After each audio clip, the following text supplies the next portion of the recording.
Graça e paz, queridas. Graça e paz, amém?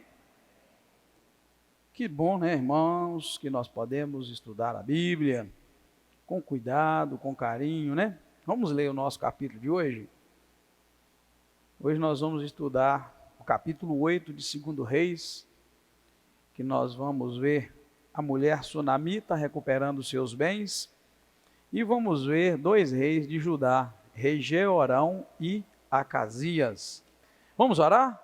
Muito obrigado, Deus, eu te agradeço pelo privilégio, Senhor, de nos reunirmos para estudar este capítulo e peço que o Teu Espírito Santo hoje, mais uma vez, nos edifique através do estudo da palavra. Ó Pai, que vidas sejam abençoadas pelos ensinamentos maravilhosos que a Tua palavra tem para nossas vidas. Te dou muitas graças e peço mais uma vez a Tua ajuda em nome do Senhor Jesus Cristo. Amém. Pode sentar, queridos. Israel, né, vai caminhando, como eu disse, antes de começarmos o livro dos reis, né, de 1 Reis, e eu disse para os irmãos que Israel ia ficar agora assim, rei bom, rei ruim, né, rei mais ou menos, rei que buscava ao Senhor, rei que não buscava, e o que nós estamos vendo é exatamente isto, e vamos ver ainda mais, né, do que aquela divisão que já existia entre o reino do norte e o reino do sul. Nessa primeira parte, nós encontramos a mulher sunamita recuperando seus bens, não através diretamente de Eliseu, mas através do menino, do moço de Eliseu, que era Geazi. O que nós encontramos, irmãos? Quem está estudando conosco a Bíblia, já notou que no capítulo 4, né, no capítulo 4, cá atrás, quando Eliseu era muito bem recebido na casa da sunamita, ele fica tão grato por essas coisas, que ele manda perguntar para a mulher sunamita o que ele podia fazer por ela. E ele faz a seguinte pergunta, né? O que se lhe havia de pedir ao rei por ela? Mas naquele tempo a mulher rejeitou qualquer ajuda, porque ela disse que não precisava de nada, que ela tinha, né, todas as coisas, ela morava na cidade dela. Obrigado, viu, irmão? E então, ela nesse momento, ela rejeita. Cá no capítulo 4, naquele momento em que Eliseu fica muito agradecido, e então Eliseu profetiza que ela ia ter um filho, né? Como gratidão, eu disse que Eliseu é um dos homens que mais tinha o poder de Deus na vida dele, e uma prova é essa. Ele procurou ajudar a mulher de alguma maneira, como ela não tinha filho, ele fala, daqui a tanto tempo a senhora vai ter um filho. Então, o que acontece? Ele profetiza que ela ia ter um filho. Por quê? Porque ele quis ajudá-la, pedindo ao rei alguma coisa por ela, mas ela disse que tinha tudo. O que vai acontecer? Vai acontecer agora que, passados muitos anos do capítulo 4, nós já estamos no capítulo 8, Eliseu, então, através do menino dele, né, do Geazi, pede ao rei que devolva as terras da mulher sunamita. Por quê? Porque também no capítulo 8, que nós acabamos de ler, está registrado um fato que nós não encontramos na Bíblia antes. Que fato? É o fato de que Eliseu tinha dito para ela sair da cidade dela e ir para longe, porque Deus ia mandar uma fome muito grande sobre a terra de Israel. Então o livro, a Bíblia, ela precisa ser lida em sequência, porque às vezes uma coisa que é oculta numa parte, ela aparece em outra. Então não tinha lá atrás que ele havia dito para essa mulher sunamita sair da sua terra, mas aqui agora nós acabamos de ler. Diz assim, o capítulo 8, versículo 1.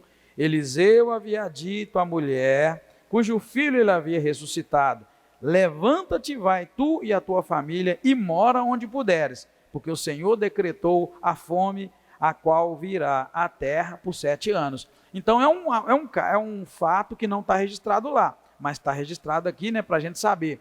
Por isso que só ler um capítulo da Bíblia não nos mostra todo o conteúdo. E nesse caso aqui ficou muito claro, né? Então o que acontece, irmãos? Eu achei incrível, porque no capítulo 4 ele oferece para ela pedir ao rei alguma coisa. Como ela não pediu naquele tempo, e agora ela volta do período de 7 anos de fome, e quando ela volta, ela vai pedir então ao rei que devolva a casa dela e as terras. Outro fato importante, que quem está lendo a Bíblia com cuidado notou, que no capítulo 4 ela tinha marido, mas não tinha filho. Mas agora no capítulo 8, não refere-se a marido, só diz que ela é a mulher que teve um filho, que morreu, e que o profeta Eliseu orou e ele foi ressuscitado. Só isso, mais nada. Não mostra o marido dela. Dá a entender que o homem pode ter morrido nesse tempo. A mulher oriental daquele tempo, né, do Velho Testamento, ela jamais tomaria frente para poder chegar ao rei, pedir alguma coisa para o rei. Não era o papel da mulher daquela época. Então aqui são detalhes, viu, irmãos, que a Bíblia deixa para nós, que são tremendos quando a gente vai lendo e vai descobrindo. Então fica muito claro isso, o marido já não faz parte da história, certamente ele morreu. Lembrando, né, que no capítulo 4, fica muito claro também que o marido dela não era um homem novo. Então uma das razões, né, que se pediu para ela um filho, não é que se pediu, o Geazi sugeriu um filho, isso está no capítulo 4, versículo 14. Então disse o profeta, que se lhe há de fazer por ela? Aí Geazi falou, ora, ela não tem filho e seu marido é velho. Então no capítulo 4 o marido já era velho, já no capítulo 8 o homem nem aparece, né? Um detalhe sobre Geazi, irmãos, Geazi de fato foi amaldiçoado e Eliseu disse que ele teria lepra e que a família dele toda teria, por todas as gerações. Mas não sei se vocês notaram, Geazi era muito ativo. Aqui é ele que sugere que Eliseu pedisse a Deus um filho para essa mulher, e depois o menino, né, morre, e Eliseu ora e o menino ressuscita. E aqui no capítulo 8, o rei estava batendo um papo, estava conversando com Geazi, versículo 4, os irmãos vão encontrar isso, capítulo 8, versículo 4, a conversa era entre o rei e Geazi, diz assim, ora, o rei conversava com Geazi, moço do homem de Deus, dizendo, conta-me, peço-te, todas as grandes obras que Eliseu tem feito. Então você vê que Geazi era uma figura, né, que estava sempre aparecendo, e nesse caso aqui, mais um milagre vai acontecer, mais uma bênção, vamos dizer assim, que é o rei devolver todas as terras da mulher sunamita, e além das terras, devolver tudo que a terra produziu durante os 7 anos. Então veja bem, a curiosidade do rei em perguntar a Geazi assim, me conta todas as grandes obras que Eliseu tem feito. E certamente, irmãos, aquele moço estava contando todas aquela sequência de milagres que a gente viu, desde lá, quando Eliseu viu Elias subindo no carro de fogo, e que ele volta e abre o mar vermelho, abre o rio Jordão para ele atravessar. Depois ele amaldiçoa os jovens, os adolescentes, que estavam chamando ele de careca, e quando ele amaldiçoa os jovens, vem 2 ursas e mata mais de 40 meninos adolescentes. Nós vimos também um detalhe muito importante para a gente que está aprendendo a Bíblia, que um dos motivos pelos quais talvez Eliseu amaldiçoou aqueles meninos, e é um ponto muito complicado da Bíblia, porque ele amaldiçoou os meninos, e a Bíblia diz que ele amaldiçoou em nome do Senhor, em nome de Deus, e Deus mandou a ursa, e a ursa matou aqueles meninos. Um dos detalhes é que a Bíblia relata que Elias era cabeludo, e a tradução correta mostra que ele era muito cabeludo, tanto na cabeça quanto no corpo, e Eliseu era careca, e os dois andavam juntos. E assim que Eliseu pega a capa de Elias e que ele retorna como profeta, os meninos xingam ele de careca. Então ali a gente começou a pensar assim, Eliseu careca, Elias cabeludo. Eliseu ajudava Elias, os dois andavam para todo lado, a gente viu isso na Bíblia. Aí de repente, quando ele volta sozinho, Elias já não existia, o camarada xinga ele de careca, a gente dá para ver que é algo pessoal, é uma raiva, um rancor, uma inveja, porque ele era careca e o Elias era cabeludo, alguma coisa. Não tem muita lógica ele amaldiçoar os meninos só porque os meninos estavam chamando ele de careca, né? No entanto, o que a gente aprende da vida de Eliseu é que uma pessoa que tem a palavra de Deus e tem Deus na sua vida é uma pessoa abençoada, e a gente tem que cuidar e zelar por aquela pessoa, por causa dos perigos que a gente viu aqui o tempo todo, de se fazer algo que não agradasse Eliseu. Quando não se agradava Eliseu, Eliseu abria a boca, e quando ele abria a boca, o que ele falava acontecia. Capítulo 7, capítulo anterior, nós vimos que o capitão da guarda zombou de Eliseu, porque Eliseu falou, olha, amanhã, essa hora, vai ter muita fartura em Samaria. E eles estavam passando fome, ao ponto de uma mulher matar o seu filho, para ela e a colega comer. E combinaram, eu mato meu filho hoje, a gente come. Amanhã mato seu filho, a gente come. Quando a primeira matou, comeram o filho dela, e chegou ao horário, o tempo da outra matar, que a outra não matou o filho, então ali a Bíblia registrou um momento de fome, de desespero tão grande, ao ponto de uma pessoa comer o próprio filho. Tamanho, irmãos, a decadência que Israel se encontrava. E o que nós encontramos? Diante desta fome toda, Eliseu vem e profetiza que amanhã ou no outro dia a fome ia acabar, de tanta fartura que ia ter em Samaria. Aí o capitão abre a sua boca e fala o seguinte: ainda que o Senhor fizesse janelas do céu, poderia isso acontecer? Só isso que o capitão falou foi bastante para Eliseu dizer para ele o seguinte: tu o verás com os teus olhos, porém tu não comerás. Então a gente vê que Eliseu era de pouca palavra, mas havia um poder de Deus na vida dele, que aquilo que ele falava acontecia. Quando ele falou isso, os irmãos viram no estudo anterior. De fato, Deus cria uma confusão no meio do exército dos sírios, e os sírios saem desesperados, e aí acaba que quando Samaria vai lá para saquear a cidade, já não tinha mais ninguém, eles pegaram todos os mantimentos, levaram para Israel, e eles tiveram abundância. E no momento da correria para pegar comida, o capitão que havia falado aquelas palavras que zombando de Eliseu, ele foi pisoteado. Então ele viu e não comeu.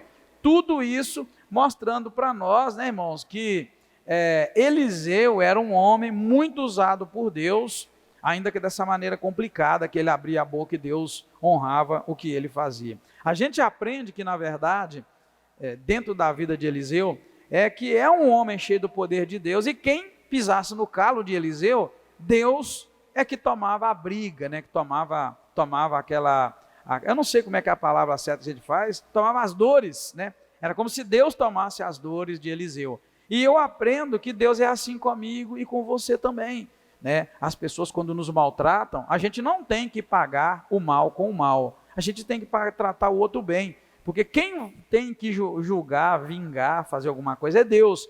Deus que tem que tomar nossas dores, e não nós deixarmos que o mal tome conta de nós, e a gente vive por aí fazendo o mal. Então é isso que eu vi nessa primeira parte.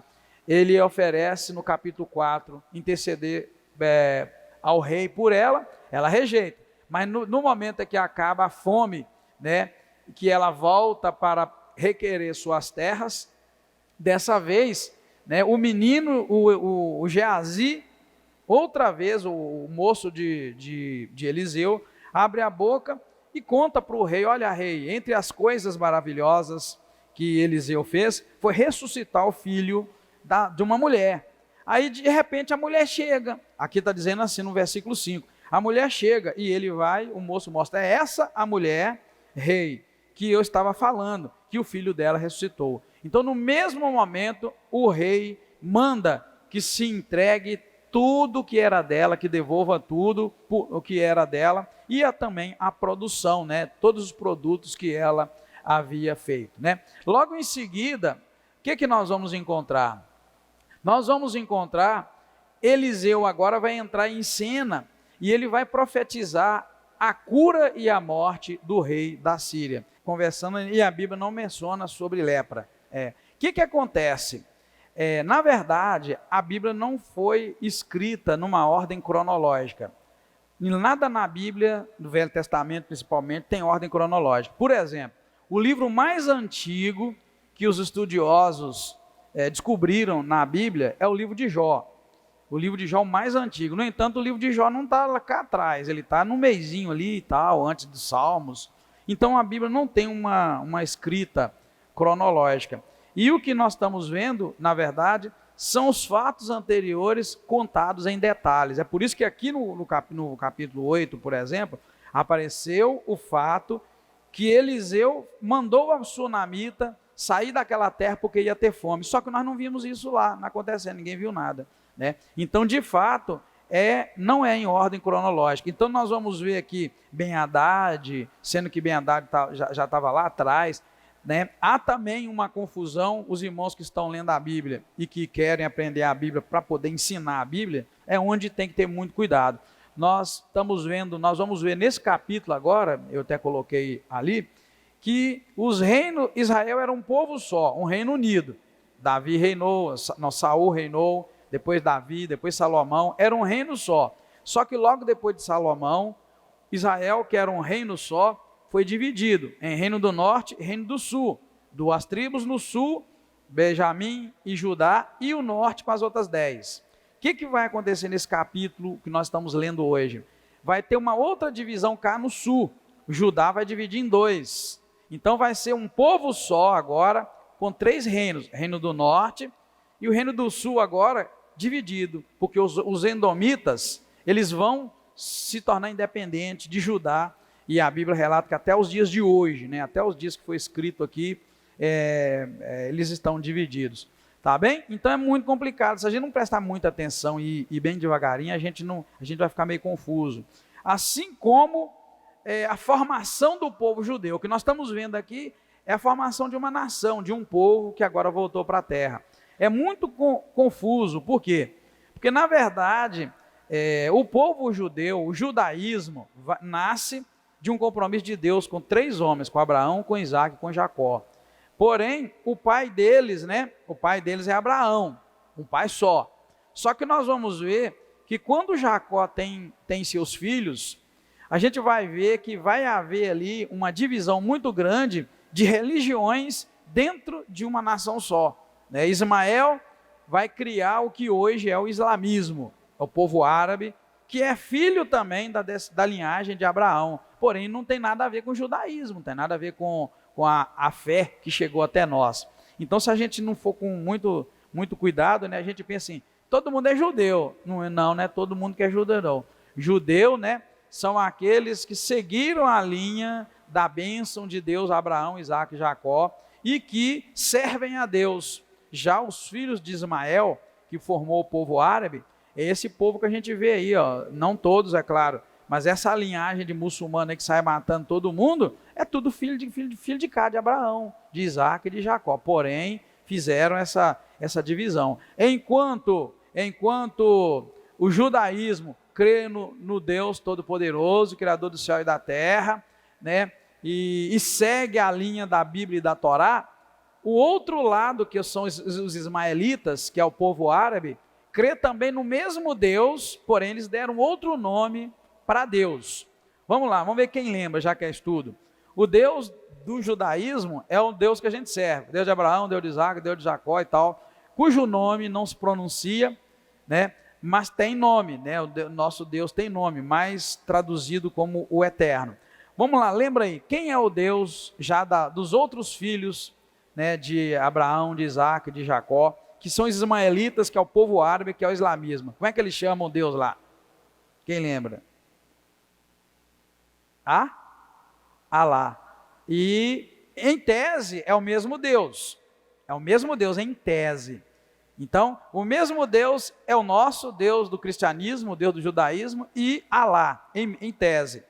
Porém, enquanto o nosso Deus, que é o Deus do judaísmo, que chegou até o cristianismo, Moisés recebeu a lei de Deus, a Torá, recebeu a lei lá no monte, nas tábuas que ele quebrou e teve que voltar com outras tábuas para Deus escrever, ao passo que para nós, a linhagem do judaísmo é a Torá, que é esse livro que a gente tem aqui, da lei, os 5 primeiros livros, e os demais livros que o cristianismo tem, enquanto o nosso livro é esse, dado por Deus no monte a Moisés, a Torá, o Velho Testamento e as leis, enquanto o nosso livro é esse, o livro deles é um outro, recebido por um profeta chamado Maomé.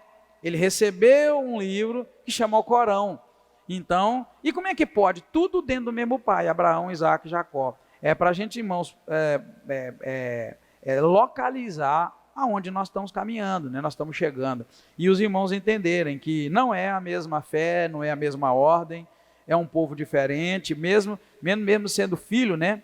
É um povo diferente, é um povo violento, é um povo rígido demais, mas que não aceita a lei de Moisés, não aceita a Bíblia judaica, não aceita a fé judaica. São irmãos, mesmo sangue, DNA, mas não aceitam, para a gente poder entender. Então, nessa caminhada, viu, é que a gente encontra agora no livro de Reis, repetições de eventos com outros detalhes. Volta também, às vezes vai voltar algum nome, alguns reis, mas é a repetição. Crônicas, então, vai repetir mais ainda, porque Crônicas vai contar, de fato, as crônicas dos reis, os fatos que cada rei ali teve, o que ele trabalhou, né? Até aqui mesmo, onde nós lemos no capítulo 8, faz a pergunta, né? As coisas que esse rei fez não estão escritas nas crônicas do livro dos reis de Judá? Capítulo 8, verso 23 diz isso, olha, o restante dos atos de Jeorão e tudo o que fez, porventura não está escrito no livro das crônicas de Judá? Então nós vamos ver o livro de crônicas logo depois de reis, e nós vamos ver coisas escritas desses reis, é como se a gente estivesse voltando a história. Dá até para andar mais rápido, né, no estudo, né?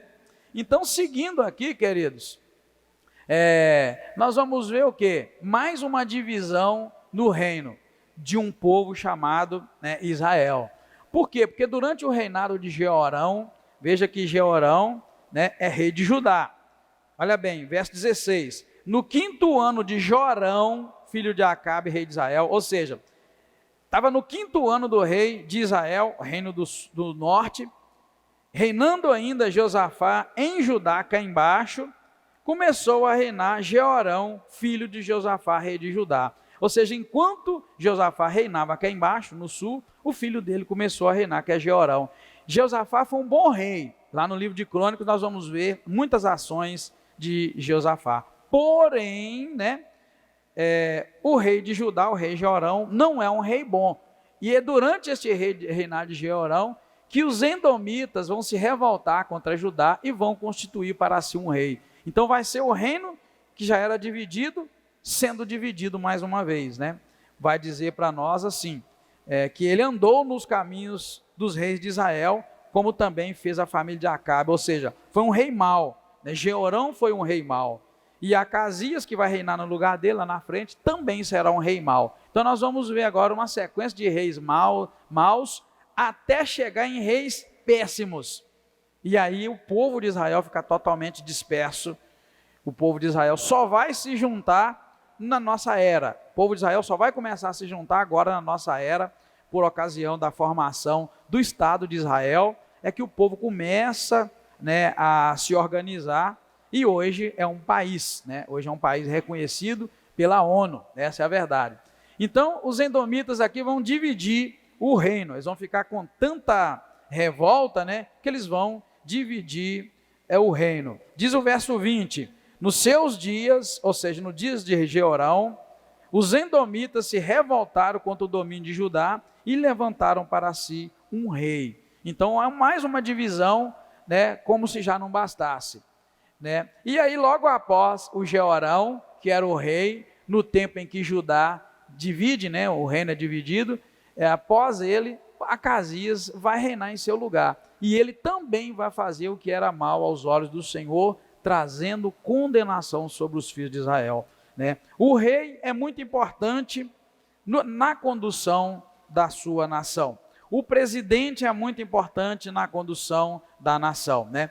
Então aqui o que a gente encontra são reis que estão sendo ruins, estão sendo reis maus, estão conduzindo o povo à adoração a Baal. O que nós vamos ver? Que essa aliança que agora existe entre o reino do norte e o reino do sul é uma aliança ruim, porque são reis ruins se unindo para um propósito que é às vezes a guerra. E o que a gente vai encontrar é dois reis ruins se juntam, faz aliança e não vai dar em nada, porque Deus não está com nenhum deles, né? E isso não vai dar bom resultado para o povo de Israel, é isso que nós vamos encontrar. Então, queridos, o que nós vamos ver? Na sequência, nós vamos ver, né, que Acasias, vai reinar no lugar, filho de Jorão, ele vai fazer um reinado, ele vai começar a reinar com a idade de 22 anos, era novo, mas ele vai reinar só um ano, vai reinar um aninho, vai ser um um reinado curto, muito breve, e esse reinado não vai ser nada bom para Israel, apesar de ser um reinado curto, né? Não vai ter vantagem nenhuma para Israel. E nós vamos encontrar aqui embaixo esses reis em aliança, um indo visitar o outro por causa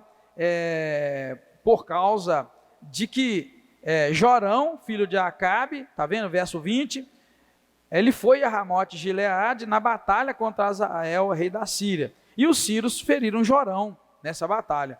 Assim voltou o rei Jorão para se curar em Jezreel das feridas de Ramá, quando lutou contra Azael. Então Acasias, o rei, vai descer para poder visitar o rei de Judá, que estava acamado, se curando da guerra. Isso mostra para nós que eles estavam em aliança, né? Só que dois reis servindo a Baal. A nação inteira de Israel nesse tempo servia a Baal, e isso é muito ruim, né? Então nós podemos concluir o que, irmãos? Que em Israel o rei de Jorão e em Judá Acasias estão em aliança, mas ambos estão seguindo a Baal, fazendo o que era ruim.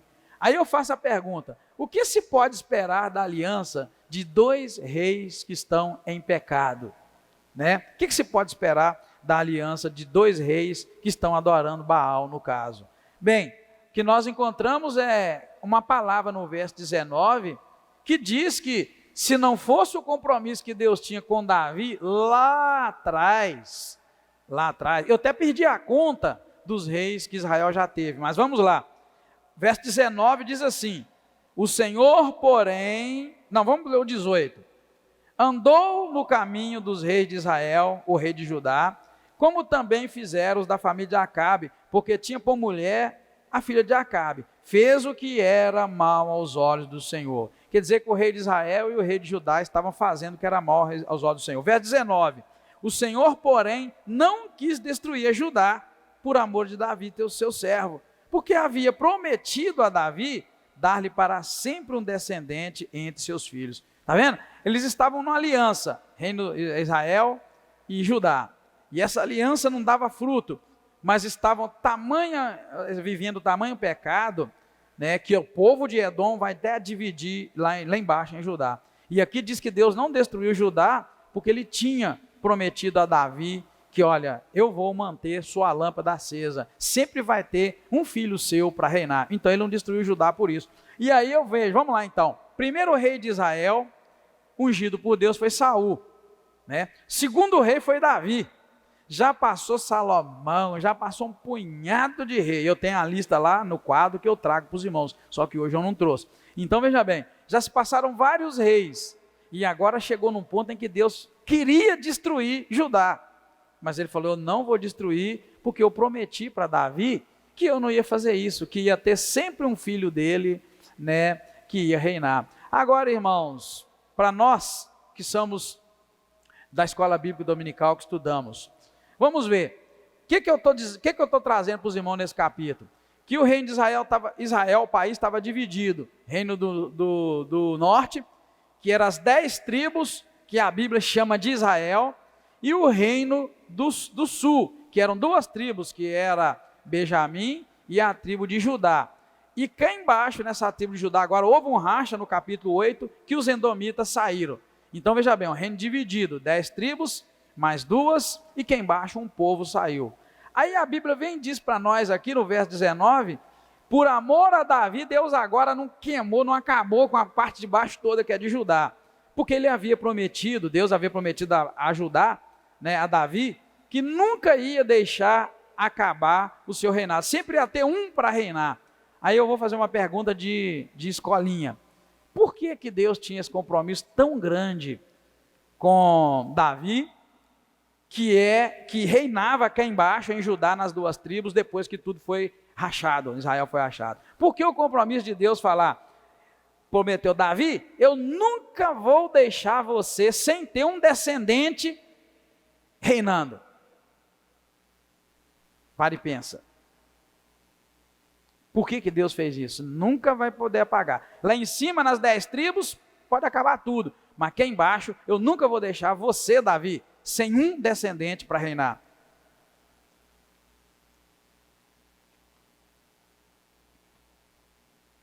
Hein? Vou ajudar vocês. Sim, mas tem uma coisa mais importante. A irmã está dizendo, porque ele era um homem segundo o coração de Deus? Sim, a Bíblia chega a dizer isso, mas tem uma coisa mais importante. Nós falamos muito sobre isso, lembra? Quem é que vai nascer muito no futuro, que é da descendência de Davi? Jesus. Irmãos, então isso é muito importante. Capítulo 8, mais uma vez está mostrando Deus falando, olha, eu só não vou destruir Judá, porque eu prometi a Davi que sempre ia ter um descendente dele que ia reinar.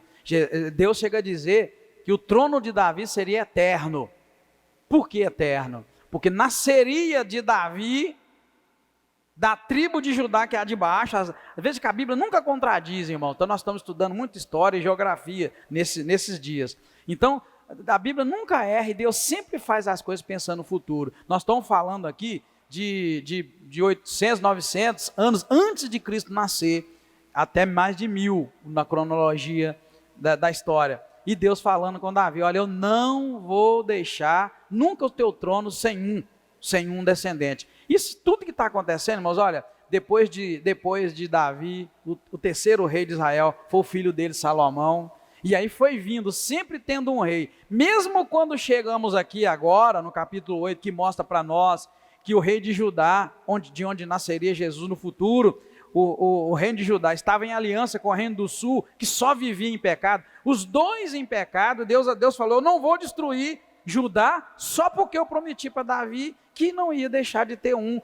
Isso, irmãos, Deus já preparando e prevendo. Jesus nasceria da tribo de Judá, Jesus nasceria da raiz de Davi. Então era quem tinha que preservar, e Deus vai preservando. E o que nós vamos encontrando é isso, Deus preparando o terreno para cumprir o propósito dele, de que houvesse um rei, né, que reinasse eternamente da família, né, da raiz de Davi. Isso para a gente não voltar a mencionar que o homem escolhido depois de Davi para reinar foi Salomão. E Salomão era filho de Betseba, a mulher com quem Davi prostituiu e matou o marido dela. Então, é uma linhagem, a linhagem que chega a Jesus não é a linhagem que a gente humano imagina, uma coisa limpinha, purinha, certinha, chega de uma raiz, irmãos, sem contar lá atrás, né?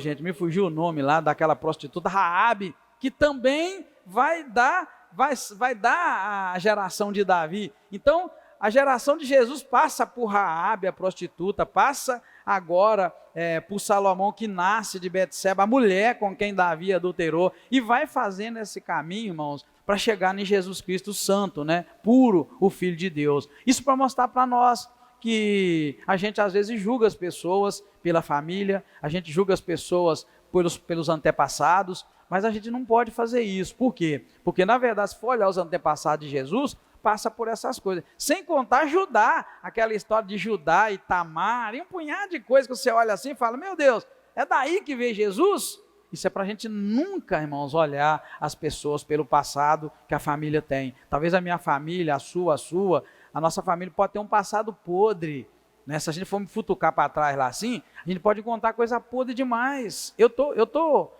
como é que fala? Mexendo no meu passado. Eu quero conhecer o meu passado. Eu fiz um DNA para descobrir minha ancestralidade até o primeiro DNA da minha família. Eu posso encontrar coisas muito obscuras nesse caminho, né? Nós podemos encontrar se a gente for mexer para trás, mas a gente nunca pode, né, julgar as pessoas pelo passado. É o que eu digo, se você for julgar Jesus pelo passado dele, você vai ter que passar por tudo isso que nós estamos falando. Você vai ter que passar por Salomão, que era filho de Betseba, que era a mulher com quem Davi prostituiu. Então você vai ficar meio estranho, você volta mais um pouco, a Raabe, que era uma prostituta, que mentiu, escondeu os espias e foi abençoada, lá na frente ela vai, né, e tem relacionamento, e Davi nasce dela. Então, se a gente for julgar as pessoas pelo passado, a gente vai talvez cometer uma grande injustiça, porque o nosso Senhor Jesus Cristo nasceu, né, dessa família e dessa linhagem. O que tem nessa família e nessa linhagem de grande? O compromisso de Deus. Deus fez uma aliança. A aliança de Deus, irmãos, era muito bonita. Eu vou falar ela rapidinho aqui, porque não é a intenção aprofundar. Mas a primeira aliança que Deus faz é com Adão, né? Fez o homem, se agradou de tudo que havia feito, fez uma aliança com ele e tal. Aí vem Eva é induzida pela serpente, peca. Então a primeira aliança de Deus foi com Abraão. Foi com Adão. Depois o que nós vamos encontrar? O povo cai na decadência, Deus faz outra aliança com Noé. Nós descendemos de quem? Nós descendemos de Adão e diretamente de Noé, porque depois foi Noé que povoou a família toda a partir do relacionamento dele com seus filhos, suas filhas. Complicado, tá, irmãos? Olha só a linhagem da gente, como é que ela é pura, né? Não tinha mais gente, eles relacionaram entre a família, Noé e as filhas, e aí a gente chegou a nós. Tudo bem, segunda aliança. Aí depois nós vamos encontrar Deus fazendo, mais brutamente falando, Deus vai fazer aliança com Abraão, com Isaac e com Jacó. E aí sempre Deus vai olhando para a aliança que ele fez. Primeiro, ele nunca mais vai destruir a terra com a água, por causa da aliança que ele fez com Noé, né? Tanto que ele disse que quando ele visse o arco no céu, o arco-íris, ele ia olhar, ia lembrar, e nunca mais ele ia destruir a terra com água. É aliança. Então ele lembra da aliança com Noé, não nos destrói com água. Aí ele faz aliança com Abraão, passa essa aliança para o filho Isaac, passa para o outro filho Jacó, tudo aliança que Deus faz. E aí essa aliança vai estendendo para alguns homens que ele vai olhando. Essa aliança passa por José, filho de Jacó. Lembra lá o José que foi vendido, foi maltratado? Passa essa aliança e vai juntando as 12 tribos. Agora está levando as 12 tribos para dentro levou para dentro da terra prometida. Só que nesse tempo ele vai fazendo aliança. Faz aliança com Davi. Depois ele escolhe fazer aliança não com nenhum outro filho de Davi, mas escolhe fazer a aliança com Salomão, que é o filho de Davi com Betsebe. Betsebe é a mulher que Davi roubou de Urias e mandou matar Urias. Então, é essas alianças que eu quero que vocês entendam que Deus faz. Aí fez essa aliança, né? Fez essa aliança com Salomão e vai estendendo essa aliança, sempre cumprindo a palavra dele. E o plano de Deus, na verdade, isso entra no plano de salvação, para nós aí da Escola Bíblica Dominical, queremos aprender. O plano de Deus, todo, irmãos, tem sua origem lá no Jardim do Éden. Isso tudo foi porque Deus viu que o homem pecou, caiu, e ele começou, então, ali no Jardim do Éden, planejar, né, executar um plano de salvação. Olha bem, o plano de salvação é a palavra. Você digitar lá na internet, plano de salvação no Google, vai te dar esse caminho do pecado, a queda do homem e Deus salvando o homem. Por que plano de salvação no Éden? Porque não estava no projeto de Deus que o homem ia pecar. Estava que o homem ia obedecer, que ia ficar no Jardim do Éden, nunca ia comer da única fruta que não podia e tudo ia ser muito bonito, tranquilo. Só que o homem caiu. Quando o homem caiu, então o Deus começa a executar um plano de salvação. E vai passando por esses homens, chegando no capítulo que nós lemos hoje, de Deus ter que interferir violentamente e não destruir Judá, porque ele tem uma aliança com Davi, que está dentro do plano de salvação, que nasceria de Davi no futuro, Jesus, no futuro muito próximo, muito longe ainda. Então, aqui ele fala, então é um momento que eu chamo de uma intervenção brusca de Deus. Por quê? Porque ele chega e fala, não dá.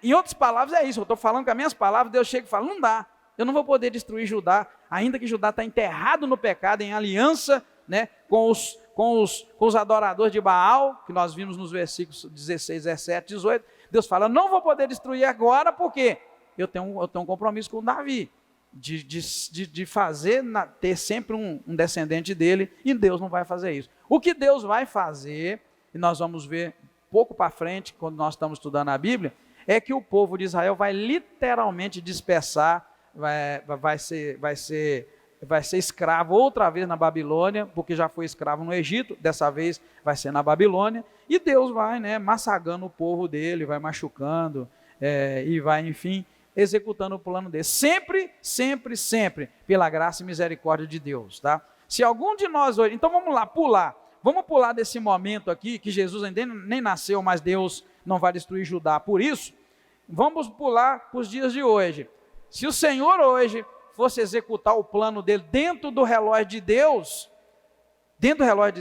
qual seria a ação? A ação seria a que está escrita no Novo Testamento. Jesus voltaria, porque ele já nasceu, já passou essa época toda, ele já nasceu, cresceu, operou milagres, morreu, igual a Bíblia disse, ressuscitou, subiu, todos viram que ele subiu. Próximo evento de Deus é Jesus voltar. Então, se fosse agora, está dando aqui 20 horas e 25 minutos, fosse agora, por agora, 20 e 30, o próximo grande evento seria o quê? Nada do que a gente pode ver como no passado. Seria Jesus voltar, e Jesus voltando, todos os que morreram antes de nós, esperando o Senhor, ressuscitariam, encontrariam com ele nos ares, e os que estivessem vivos naquela hora, iam subir e encontrar com ele nos ares. Esse subir, na verdade, é o tal do arrebatamento que a gente vê nos filmes e tal. Então esse seria o grande evento, irmãos. Isso colocando a Bíblia o quê? Isso dando um salto muito grande, que nós estamos caminhando na Bíblia lentamente, para a gente poder entender o que vai, o que está acontecendo cá no capítulo 8 de 2 Reis, que é dentro do plano de Deus para nos conduzir no que seria hoje. Na verdade, esse evento que eu disse para vocês, que é o próximo grande evento, mas eu queimei várias etapas, tá, irmãos? Muitas etapas eu queimei só para os irmãos entenderem o grande evento, porque a Bíblia diz que todo olho verá, todo mundo que tiver vivo naquele dia vai ouvir, vai ver lá no Japão, aqui, onde tiver. Para Deus não tem esse negócio de fuso horário. Então, o que diz? 1 Tessalonicenses 4, versículo 13, é que mostra o evento da vinda do Senhor, que é um grande evento. E dentro do plano de salvação, que vai começar lá no Éden, na queda, tem a volta de Jesus, para se cumprir a palavra. Por quê? Porque assim se dará a salvação dos mortos e dos vivos que estiverem naquele tempo, que a gente vai chamar aqui de fim de tudo. Vamos chamar o fim de tudo, Quando Jesus levar a igreja, acabou o tempo da graça. Então, se você abrir em 1 Tessalonicenses 4, versículo 13 ao 18, o apóstolo Paulo, que escreveu aos Tessalonicenses, está esclarecendo para eles isso. O que diz? Olha, 1 Tessalonicenses 4, 13. Ele fala assim: irmãos, eu não quero que vocês sejam ignorantes acerca dos que já morreram, para que não vos entristeçais como os demais que não têm esperança. Olha bem, cremos que Jesus morreu e ressurgiu. Assim também cremos que Deus tornará a trazer com ele, olha bem, com Jesus, todos os que dormem em Jesus, todos que já morreram em Cristo, seu pai, sua mãe, sua avó, seu tio, seu parente que você tanto amava. Se morreu em Cristo, ele só está esperando Jesus voltar, porque está dizendo que Jesus vai voltar, Deus vai trazer todos os que dormiram em Cristo, todo crente, desde a fundação do mundo, quem morreu esperando Cristo, vai voltar. Verso 15, dizemos isso pela palavra do Senhor. Olha bem, Paulo não estava dizendo aqui da cabeça dele, que nós, olha bem, os que ficarmos vivos no momento para a vinda do Senhor, não precederemos os que dormem. O que isso quer dizer, não precederemos os que dormem? Nós, os que estivermos vivos, não vamos antes dos que já morreram.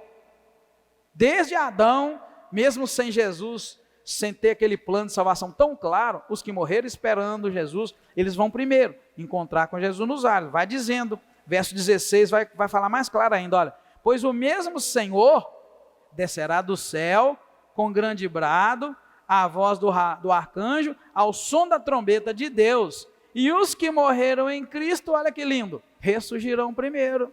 Então eu tenho a minha avó, minha mãe, tem um punhado de gente da minha família que eu acho que morreu em Cristo. Você também deve achar, que seu parente morreu em Cristo, seu pai, sua mãe, seu avô e tal. Então está dizendo aqui, vai ressuscitar primeiro, E ainda diz mais, 17, depois nós, o que ficarmos vivos, seremos arrebatados com eles nas nuvens, para o encontro do Senhor nos ares, e assim estaremos para sempre com o Senhor. Está vendo, querido? O fim do plano de salvação.